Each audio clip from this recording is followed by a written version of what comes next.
save me some.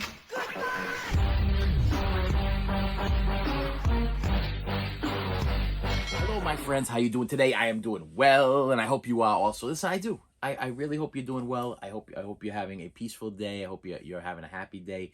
I hope things are working out for you. I have packages. I have 1, 2, 3, 4 packages over here, and I got some. I got stories. I got stories as always. So first, let's talk about this. The Office. Yeah, this is the BBC video of The Office DVD. I think only available on DVD. That's why I haven't upgraded to Blu-ray. And I haven't watched not one episode of this series. I've not the original BBC. Have not watched one episode. Yeah, but I had to have it because that completist guy I am. I needed to have that. And then let's talk about this. So I got the Office on DVD. And had not watched one episode, not one. This is still sealed. Okay, this is still sealed. All new season. Okay, all new, all 9 seasons and over 15 hours of deleted scenes. Yes, so I bought this and I didn't watch one episode, not a one. And then what happened is recently I've been watching clips. Just the clips. They got like these snippets or clips of like the best of the pranks or the best of the whatever on YouTube, and I was like, wow, this is funny. Why have I not watched any episodes of The Office? Now my daughter, my youngest daughter, she binge watched like the whole series. She watched every single episode, binge watched the whole thing. I didn't watch not one. Okay, I didn't get it. Like every time I walked by, I didn't get the humor. I didn't get what she was watching. I didn't get the whole story. And then when she explained it, she didn't explain it like very. She was like, it's kind of like a love story between Jim and Pam, and you kind of want them to get together. And I'm like, I don't know if I want to get involved in that. I don't know if I want to get involved in some comedy love story type thing there. I mean, this isn't that '70s show. This isn't like my kind of thing. You know, I don't know if I'm going to get into this. So I kind of just let it go. But then I was like, around the holidays, I think this was last year, they had a big sale on that box set, and I'm like, I'm gonna buy it. I'm gonna buy the DVD box set, and then I'm gonna watch it. I'm gonna sit there. I'm gonna binge watch the whole thing. I'm gonna see if I can understand the humor behind this, because I do love me some Carell. Wow, my God, I'm drawing a blank of his name. Dave Carell. Come on. Is it gonna say it on the bottom of the thing? Come on. It's gonna say it. Yes, it is. It's gonna say it. It's gonna say it. Steve Carell. Steve Carell. Yes, okay. So I do love me some Steve Carell. Yeah, Dave. Where did I get Dave Carell from? I think I went to school with Dave Carell. Anyway, so I like me some Steve Carell, and I think he's funny. Okay, I thought he was hilarious in The 40-Year-Old Virgin, and everything else that he's done after that. The 40-Year-Old Virgin. It's funny because as I'm talking, the only thing that sticks in my head is the 40-Year-Old Virgin, and he did an appearance on Pawn Stars, PAWN, Pawn Stars, where he showed up on Pawn Stars, and they were like, "Are you Steve Carell?" And he's like, "Nope." And it's always stuck in my head because I've probably watched that YouTube clip like 1,000 times of Steve Carell on Pawn Stars. But I just think he's funny. I always thought he was funny. I thought 40-Year-Old Virgin, I thought he was hilarious in it. And as a person, I just think that he seems to be a very interesting character. Okay, so I was like, all right, I'll give it a shot. But that box set sat there for over a year. It's been sitting there for over a year, untouched, unopened. And I didn't even bother. I was like, you know what? I just don't have no time to start the series. I don't want to get into it. But then I'm like, I started watching the clips again recently because I was typing in something and something popped up. I think it was like Christmas episodes of The Office, or Christmas pranks of The Office, or whatever. And I started I found myself laughing out loud. So I was like, okay, I have to watch The Office. But you know what? I'm at a point now. Tell me if this makes sense to you, okay? I'm at a point now where I'm like, I don't think I want to watch the DVDs anymore. I want to upgrade to the Blu-ray because why? Because I think I can. I think little engine that could. I think I can upgrade to the Blu-rays because I want to watch it in probably the most superior way I possibly can. And I'll tell you the reason why behind this, because the Office BBC DVD Office set is very grainy and it's a little rough. Okay, it's a little rough. Okay, I remember putting it in. I was like, I didn't make it past the first like 10 minutes. I was like, whatever. Yeah, I really didn't care. Which I apologize to any BBC Office fans.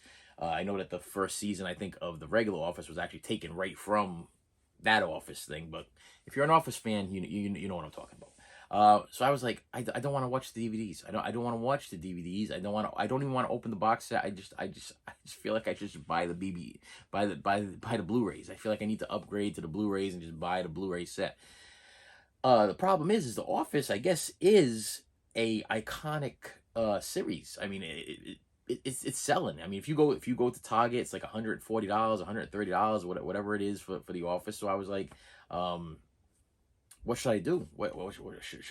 I don't want to spend $130 for something I already have on DVD that I paid. I think I want to say I paid like $50 for that box set, like on like a Black Friday sale, like last year, whatever it was, or whatever.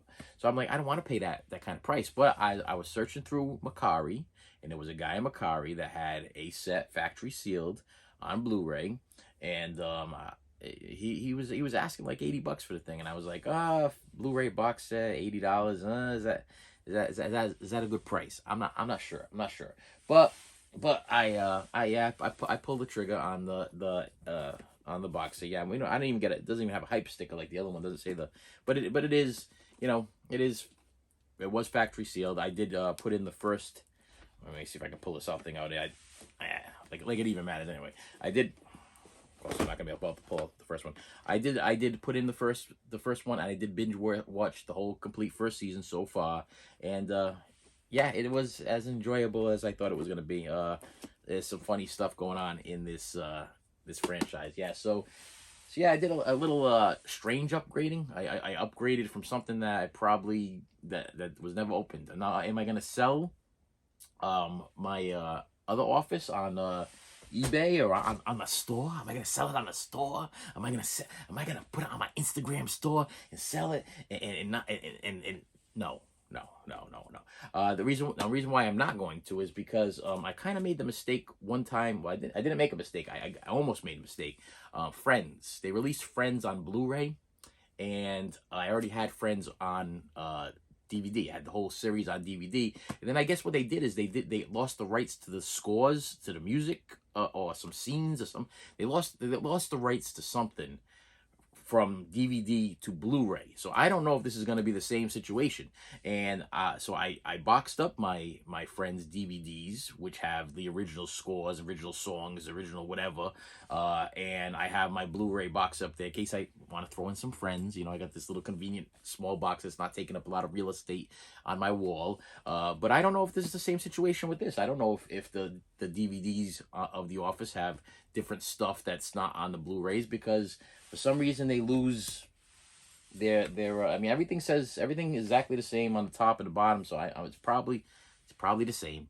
But just in case, I'm not getting rid of it. And to be perfectly honest with you, I don't get rid of my DVDs. I hang on to all my DVDs. If I upgrade to Blu-ray, I either bin up the DVD, which I'm glad I do. I'm glad I do that, because I will tell you that not too long ago, my son wanted to watch Friday with Ice Cube and Chris Tucker, and I upgraded to Blu-ray.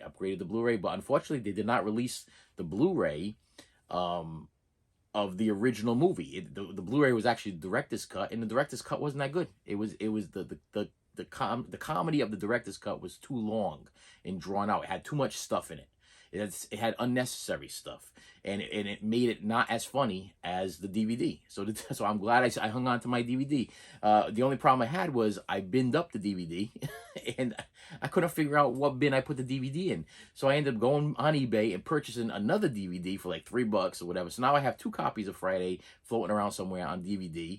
I have one right over there in the comedy section, because I know where it is, because I was like, I'm not gonna make the same mistake twice. I'm not gonna purchase another copy again. So I put my copy of the DVD over there, and it's on the side of the Blu-ray, which was a 3-pack. I think Menace to Society and Set It Off with Queen Latifah, that I think they rob a bank, one of those type things there. But it was like a 3-set. I want to say, in my head, I'm like, I got John Singleton in my head, but it wasn't a John Singleton collection. I just think it was like a that era type. Let's throw 3 movies from that type era, the Menace to Society, because Menace to Society is like violent, and Friday's a comedy, and Set It Off is like a violent comedy bank robbery. So that's an odd combo, but now I have the director's cut of Friday, but director's cut wasn't that good. They did the same thing with Empire Records. If you guys ever heard of Empire Records, another one of my favorite movies. They released it on Blu-ray, and the DVD is actually better than the Blu-ray. The DVD is the director's cut, which totally changes the whole movie. I mean, it's like watching a whole new movie. It doesn't make any. It's like because they added in all the stuff. It's odd. It's odd. But anyway.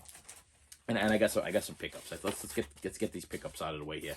This one came from Import CD eBay. So is it a CD? Is it a CD or is it a what is this? It is a CD. It's a CD of once again inspired by a viewer who I did not even know. I am a Blue October fan, and I have all the Blue October CDs, but I did not know that the lead singer of Blue October had solo CDs. So one of my viewers commented below, I love Blue October. I have all of their CDs also, and I also, I think he said he was missing one, and I also have all of, I hope I say his name, Justin Furstenfeld. I have all of the Justin Furstenfeld CDs, which is the lead singer of Blue October. He did two solo CDs, and so I was like, I don't have those. And I love his voice. I love his lyrics. I love his music. And doing a little reading on this, I did some reading on Amazon. These are actually, I guess his solo stuff is a little bit more personal than the Blue October stuff. He talks a little bit more about his addictions and personal life and situations, whatever, in his songs and his lyrics. So I was like, I gotta get it. So yeah, viewer inspired. And there's another one coming in of Justin Furstenfeld. He had two CDs. So yeah, there's another one. I have a Amazon purchase here. Amazon, yeah, Amazon dropped something off over here. Yep, it's an Amazon fulfillment. Of course, they have a little tear thing on the back there to make it easier, so I don't have to use a knife of some sort. And it is a copy of it's the 4K Blu-ray combo pack of Escape from New York. Yes, I bought this during the Black Friday sale. Why did I buy it? Because I was waiting to buy it. I have it on Blu-ray, of course. I have the Scream Factory release on Blu-ray, Scream Factory / Shout Factory. But I wanted to upgrade to the 4K. I don't even know why. I'm gonna tell you why. I think it was for the cover art. I think it was the fact that I am a big fan of any movie that is made by John Carpenter, and this is one of my favorites. It's one of my favorites, and it's just gonna look nice on the shelf. So this was a visual purchase, okay, and the price was cheap. I've been waiting to buy this. I think they've been getting like $26 or 30 something. This has been up there in prices, and during Black Friday, I believe it dropped to $12.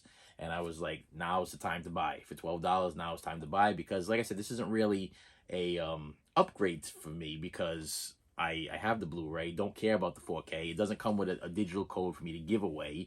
The cover is different. I like the black cover. And I think that Escape from New York should come in a black 4K cover. I just think it's going to look a lot better than the Blu-ray one. And I plan on displaying it on my wall. So this is a display piece. That's more than anything else.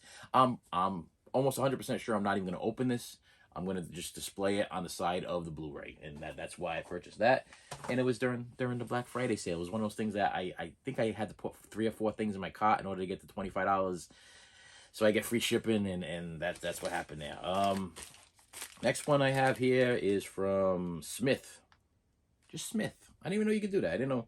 I guess you can just put Smith from Quakertown, PA. Yeah, just Smith. Not Mr. Smith. Is this the guy from The Matrix? Is this the guy? Am I gonna open this thing up and it's gonna be a blue pill and a red pill? I don't know. I mean, this is kind of odd, but yeah, Smith sent me this. Just Smith, Mr. Smith, Mrs. Smith. I don't know. It's a 4K of, yeah, I did it. Yeah, 4K of Elf. Yeah, I did it because I purchased that talking elf, and I told everybody that I was not a super fan of this movie, so I did buy the Blu-ray 4K combo pack of National Lampoon's Vacation. I bought the Blu-ray 4K combo pack of A Christmas Story, but this one in Polar Express. Polar Express, forget it. I ain't buying that because that creepy Tom Hanks, I ain't watching it. And I'll never watch it. I never will. I got it on Blu-ray. That's good enough. That's always gonna be good enough. Okay, because I'm never gonna watch Polar Express. I can't stand it. Can't stand the movie. I have a hard time with it. It just doesn't do anything for me. Nothing at all. That's my opinion. That's my opinion. People might love the Polar Express. That might be your thing every year. I know that because I teach preschool every year, I am pretty much forced to watch the Polar Express, and we have milk and cookies. It's a wonderful experience for children. But personally, I just think it's creepy. Okay, Tom Hanks creepy in the movie. The voice thing's creepy. That little kid with that voice there, the guy from Grease that does the voice, creepy. Okay, so I have a hard time with it. The little girl, everybody just creepy. They're all creepy in that movie. I'm sorry. The dancing scenes are creepy. It's not good. So I didn't upgrade that one. But when they released all four, this was one of the ones I said, no, I'm not buying. Because I like the movie. I like it. I enjoy it. I watch it every year. But I don't absolutely love it. I usually, if it's a 4K, I got absolutely love it. But because I bought the talking elf the other day because that kid didn't know what the vacation figure was or whatever, yeah, I bought it. I did buy this used, okay? Not sure if it has a digital. If it has a digital, I'll be more than happy to give it to you. Nope. Digital is gone. Yes, all we have here is the 4K and the Blu-ray, and it's gonna look nice on the shelf next to I gotta put in some plastic here first, though, to make sure that my slipcase don't. I like the slipcase. I thought the cover and the slipcase was kind of cool. It was one of these things. It grew on me. It grew on me, and the fact that I was able to get it like 3 weeks after the release for like, I think I paid $12 for this on 4K Blu-ray combo pack. Yeah, that was a good deal. I think that was a good deal, and now it's gonna look nice on the shelf. There, I got one more, last one. Is this from Mr. Smith too? No, it's from Glenn Higginbottom. Congratulations. Congratulations, Mr. Higginbottom. From Samesh is that Washington? I don't know. It's a Blu-ray of yeah, I upgraded. A Blu-ray of Dudley Moore in Santa Claus the movie.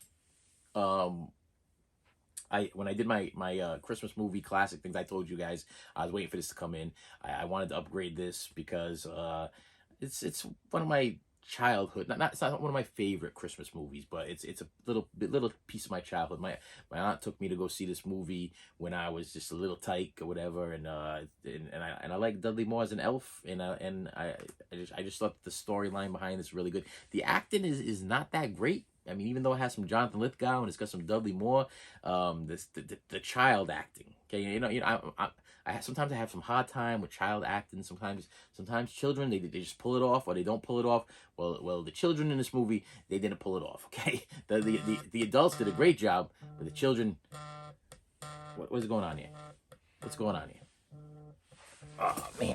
And I'm back. Okay, yeah. So I got a phone call. Yeah, I was afraid that. Because I record off my phone, okay? I was afraid that was going to knock everything off, and I was going to end up, you guys were going to be paused and frozen. Whatever the case is, I apologize. I apologize for the interruption. The wife was calling me. I got to call her back. So I'm gonna wrap this up because it's the last one anyway. It's the last one, okay? Yeah. So I went to go see this movie with my aunt, and I will tell you that I enjoyed it. I enjoyed the story behind it. It's the story of the Patch Pops. You know, he uses the magic dust that they use to help the reindeers fly. He takes that into the factory and he actually puts it into lollipops and candy canes. And then next thing you know, kids are flying, which I thought was a cool story. But the kid acting in it was really, really bad. But what was cool about this, and it kind of, I don't know what, actually after I'm done recording this, I'm actually going to look this up. Back in the day when I was a kid, they actually released the Patch Pops, the lollipops. You could actually buy real lollipops, and they had the picture of Dudley Moore or the Santa Claus, or whatever. Or I said the Santa Claus, the Patch Pops, and I never got one as a kid. Wanted one so bad. In my crazy kid head, I was thinking I was gonna eat one of these pop things, and I was gonna be flying around my living room like the kids in the movies or the adults in the movies that were eating these Patch Pops or these patch candy canes or whatever. And I know that wasn't a real thing, but I never got one. I never got one as a kid, and there's an emptiness. There's emptiness in my heart that I never got myself a Patch Pop. So I don't know if there is one available. I will tell you that when Charlie and the Chocolate Factory was re-released, actually when they released the remake of Charlie and the Chocolate Factory with Johnny Depp, they started selling Wonka bars, and I actually bought 2 Wonka bars, and I vacuum sealed them. Had them vacuum sealed, and I have them in my collection. They're in my basement. So I have real chocolate vacuum sealed in plastic. in a plastic vacuum seal. Hopefully, I mean, I'm now I know the chocolate is totally unedible, but the fact that it's vacuum sealed and inside these container things there, I know that there's not gonna be, I'm not gonna get any creatures, there's not gonna be any creatures trying to eat the chocolate or whatever. But I know that the chocolate's definitely no good. I mean, I don't even know when that movie came out, maybe about 5, 6, 7, 8 years ago, 10 years ago, maybe. I don't know, but I still have them. I bought two of them, and supposedly if you opened them up, you might have had a golden ticket inside. I might possibly have a golden ticket because I never opened them. I just vacuum sealed them and I put them in my collection. So yeah, if I can get my hands on it, maybe somebody is as crazy as I am and has a patch pop somewhere on eBay that I can actually purchase and put in my collection and say that I finally got myself a patch pop after, I mean, when did this come out? 1985. I ain't even gonna do the math on that. You figure it out. From 1985 to 2022, almost 2023. Yeah, that's an old lollipop. But I'm gonna be on the hunt for it because now it's stuck in my head. And this thing, I did upgrade because the DVD I had was terrible graded, like terrible grade. It was just very. It was pretty rough. So hopefully this is better. This does have some special features, which the DVD did not have special features. We have Santa Claus, the making of the movie, shooting the press conferences, the scenes, which is going to be kind of cool because Dudley Moore is passed. So I love seeing stuff when especially when we have a star. As much as I love Dudley Moore, I mean I loved him in Arthur. I loved him in this. I loved him in 10. Best Defense with Eddie Murphy. Yeah, that's one that you guys probably forgot. I love me some Dudley Moore. So yeah, I had to upgrade this thing, and now I gotta call the wife back, find out what was going on. And with that said, my friends, please do me a favor and come back soon. I do these posts every Monday, Wednesday, and Friday. That's when I do my bigger one. That's my one to keep you guys captivated for the weekend. I want you guys to be like, hey, you know what? Let me watch that guy maybe on a Friday or a Saturday or a Sunday because there ain't nothing else to do. You're at home. You got nothing else to do. You could be cleaning your house. Or you could be crocheting. Maybe you crochet. Maybe you like to crochet things. I don't know. People even crochet anymore. Or you're sewing something. I don't. You're painting. Okay, maybe you're Bob Ross and something or whatever. And you're like, let me put that funny guy in the background, and I'll do my thing, and he'll be doing his thing, and every once in a while I'll look over and I'll laugh a little bit. Maybe that will happen. And with that said, my friends, I will see you later.